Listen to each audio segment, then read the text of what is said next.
Hello. the Dynasty front office, and we are building you championships one trade at a time. Hello, everyone. This is Austin Bell, your host for the Rookie Prospect Profile of the Week. And this week we have Carnell Tate, wide receiver out of Ohio State. He's freshly turned 21, 6'3" and 195 pounds is what ESPN tells us, but we'll see in a couple weeks at the Combine. His season 2025 season, 51 receptions, 875 yards with 9 touchdowns, and 24 had 52 receptions, 733 yards, and 4 touchdowns. He is a true junior, so he's an early declare. Before we go too far, which one of y'all like him more? Let's let y'all go first. That's a good question, Chad. How much do you like Carnell? Well, I think I said like probably a month and a half ago, he's my favorite player in the draft. Oh my, okay, you like him more than I do, All but right, I let's love hear him. it. I'm not saying he's the best player in the draft, but my favorite player. Okay. Let's hear your good first.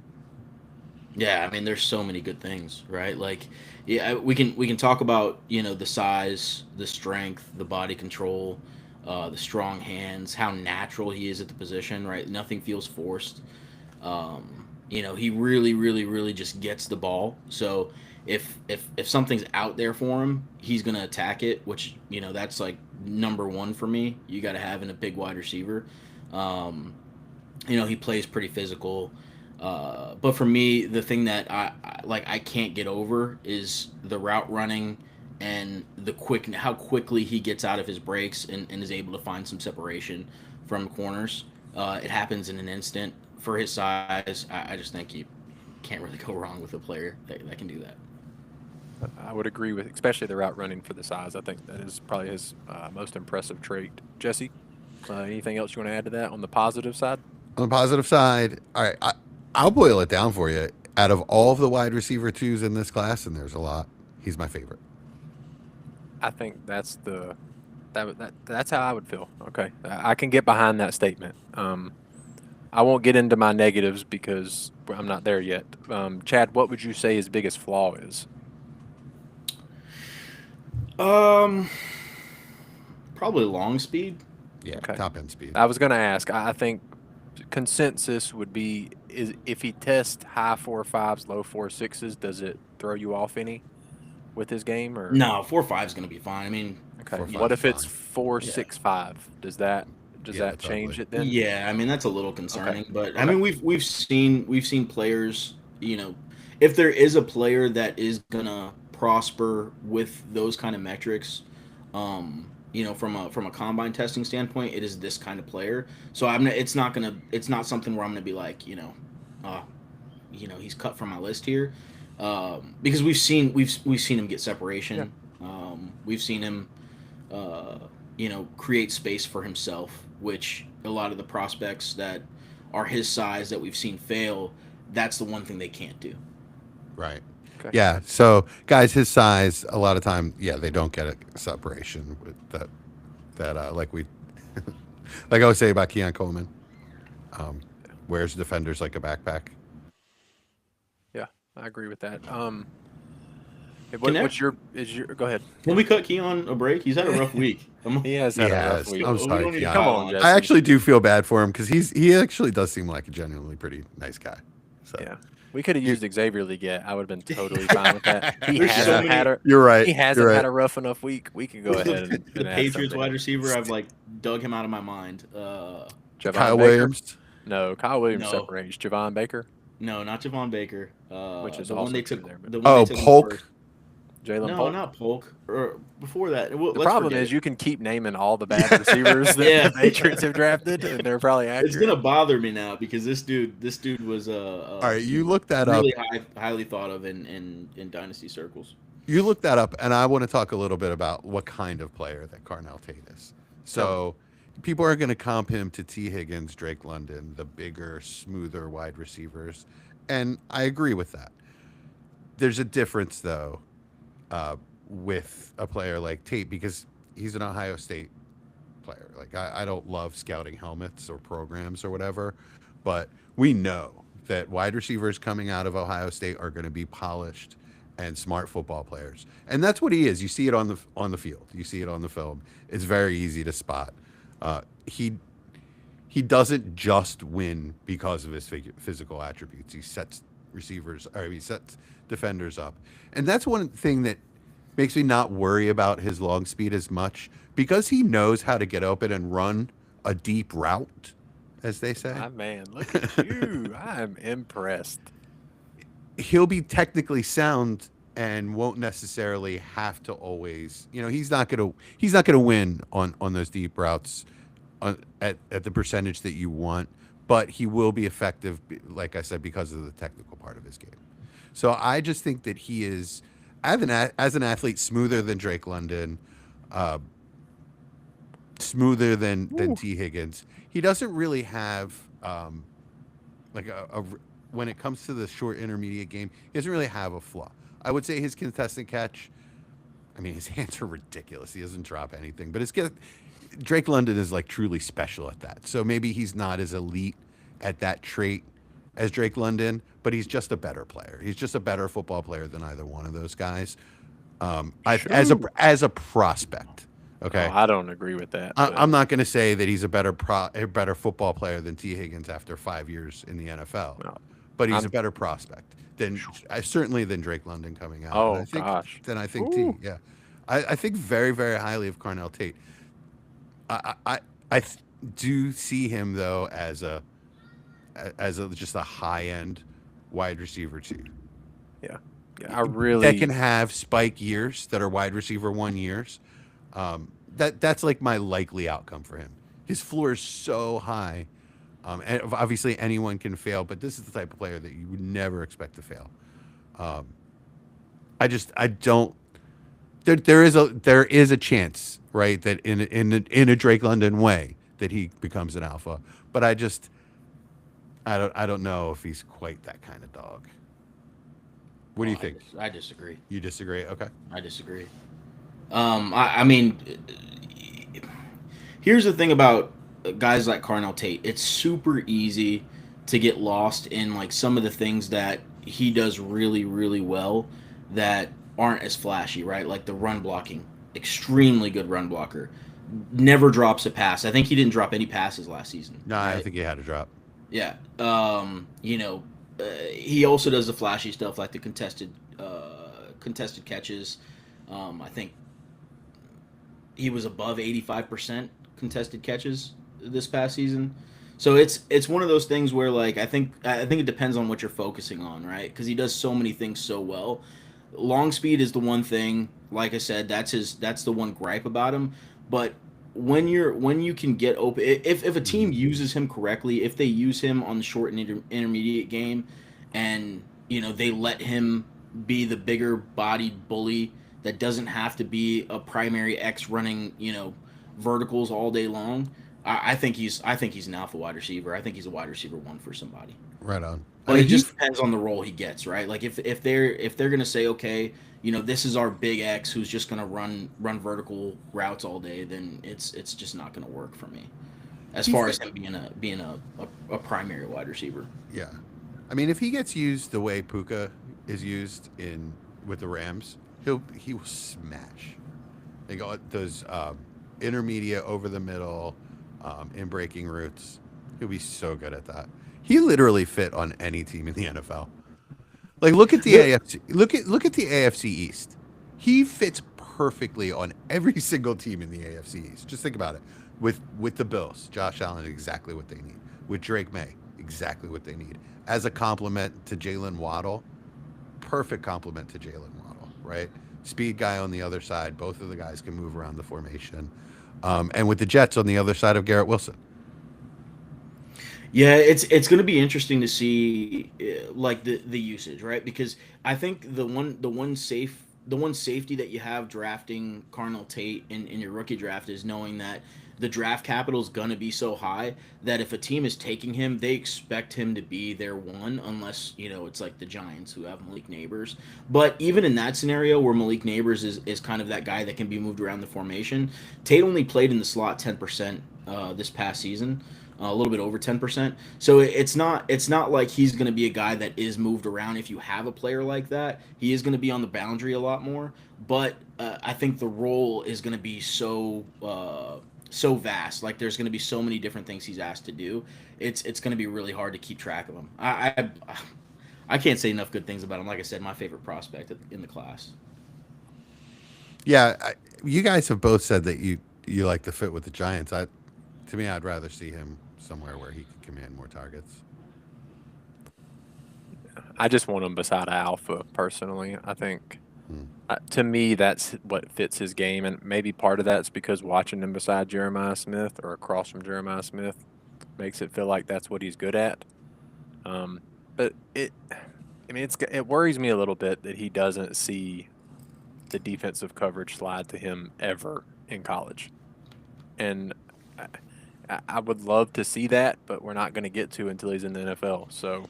But that's something you can become nitpick with like every other Ohio State wide receiver, right? No, because one of them always commands the number one. That's kind of Well, what I'm saying is there's always more than one coming out of a class that is, or coming out from a class that is really, really good, a class of Ohio State wide receivers, right?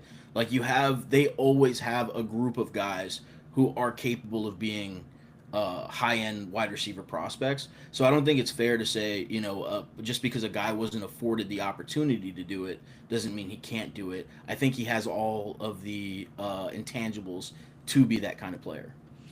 I think there's a lot of similarity to the way he's looked at, or a lot of similarity to JSN coming out. So JSN was really the same situation, right? A lot of the same things were set. No, he was the alpha on that team. He led the team in receiving as a freshman.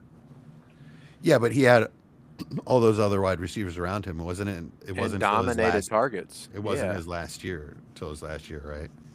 No, as a freshman, he had almost 280 yards as a freshman. And okay. But to me, I don't think.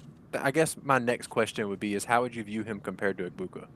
It sounds like both of y'all like him considerably more. I'm sorry, that's who I meant. Okay. That I can agree with. The difference is where they play on the field and the size. I like him. He's a much better prospect than Egbuka to me. Yeah, I think so too. I think he's a much better much better player. He's a better route runner. He's a better contested catch player. He's got better hands overall. Like Egbuka's hands are good, but they're not Carnell Tate. He's just a different class of player to me. I mean, Egbuka's very good, but I think you still have him like as a late first, where Carnell Tate I think is a high first in most wide receiver classes. I mean, Egbuka was struggling to outproduce Kate Stover in that offense. So I mean, it's not like I don't think you can. No, Kate Stover. Oh, you mean in college? Yeah. Yeah. Gotcha. Okay. Yeah, I mean, it's like I just don't think. I don't think. I mean, I don't see it. Like I don't see the comparison personally. I'm not comparing. I was just curious where you were at. They're entirely different players. Like Egbuka isn't the technician or the route runner or the contested catch or the hands guy that Carnell Tate is. They're just, like I said, a different class of player. Okay. Ideal landing spot? I just threw them all out. Okay. So you're pretty much open to anything. But Bills, he's exactly what the Bills need. And to have him with Josh Allen would be great. I would love him opposite your boy Kayshon Boutte in New England. I think they'd be great compliments to each other. Chad, are you going biased? I think it's going to be. I think the Giants is a really good spot for him. I think a pick later, or a pick earlier, Tennessee at 4 would be okay. But I don't think that's likely. I think. I guess I'm not being would be really, really interesting. I guess I'm not being realistic with where people are drafting. Yeah, I think he's pretty much. Yeah. He's for sure going top 15. I mean, I think borderline top 10 is what we're looking at. Yeah, he's Kansas City would be great. I think he's the favorite to be wide receiver 1 off the board right now, isn't he? I'm not sure. I haven't looked. I mean, that's exactly what they need is a real deal outside wide receiver. Yeah, Kansas City would be perfect because they just haven't had a guy like him in a long time that is just a do-it-all kind of player. And now that they soft-fired Matt Nagy, we don't have to worry about their offense as much. That's true. Yeah, that is very true. Did you guys wonder about why Matt Nagy was he was replaced before he got a job. Like he was interviewing for head coach jobs, which made me think that like he was gonna stay in Kansas City if he didn't get one. But no, Bieniemy's back. So yeah, he just got like quiet, soft fired. His contract expired, and they were like, "Well, best of luck to you, I guess." It happens. I guess my last question is, how would you have him with McMillan and Hunter? The cream of the crop of last year's class. How would you have him compared to that? You know, I forgot about Ted because he's a similar mold. I mean, I like Tate better as a prospect, but Ted obviously has proof of concept and is I mean, he's a wide receiver 1 in the NFL. I was pretty high on Ted. I like them. I like them pretty similar. I think they're pretty similar prospects as far as the high end goes with them, and I think the floors are pretty similar too. I actually think they're pretty similar. Maybe not exactly similar players, but as far as like how my outlook for them is pretty similar. As a pure wide receiver prospect, I liked Hunter better. But we've seen. There's just so much other baggage with that right, that exactly. It's kind of taken over at this point. So, would I take? Well, knowing what I know now, I would take Tate over Hunter, and I would take Ted over Tate. Yeah. Okay. If Hunter had none of the other baggage, then I think it's pretty easily Hunter just because of the intangibles being so astronomically high. But also the risk reward for that was always going to be right. It's a big crazy. swing. And but having seen Ted in the NFL now, knowing that he's an alpha, I'd take him over any of these guys. Okay. Any of last year's class and any of this year's class, to be honest. Yeah, I agree. I'm going to tease some future prospect stuff. Have y'all done Lemon and Tyson enough to have your rankings for top threes? Yep, I'm good. Where's Tate at in the top 3 for y'all? He's 1 for me. Oh, to have rankings, not opinions. Just those 3 guys. Those 3 guys. It's tough. It's tough for me to rank because I think out of the 3, I think Lemon has maybe the highest ceiling. Really? You think Lemon has the highest ceiling? I could see him being a number 1, man. I could. I think it's hard to argue with Tyson, man. Like that. Talk about ceiling, Tyson is. Well, Tyson has a really high ceiling too. It's the injury stuff that. Yeah, I mean, worries. But if we're talking about strictly like ceiling, Tyson's. But also, Lemon is a different kind of player. Like Jordan Tyson is not a run after catch player where Lemon is. Oh, I did want to bring that up. Like ball in the hands kind of player. I'm glad you brought up Yak. I forgot. I had that in my notes. Tate has almost 0 of that. Yeah. Yeah, is that a concern for y'all? Because, it's like... No. It's really bad for, like, college percentage-wise. Like, he's at the bottom percentile in Yak. He's not going to break tackles. That's not part of his game, but that's okay. Okay. That's okay. Not everybody's going to be elite at everything. Sure. But, yeah, that's definitely a downside to his game. He's not going to break tackles. Okay. I have Tate 2. I know it sounds like I don't like him, but he's actually my 2 in the class currently. He's 3 for me, but that could so change. Like Tyson, Tate, and Lemon are so close for me right now. Just the landing spot or just draft buzz or whatever. I just want to say like. We can say that, but Tate's yards after catch per reception is higher than Jeremiah Smith's this past season. It might be an offensive thing.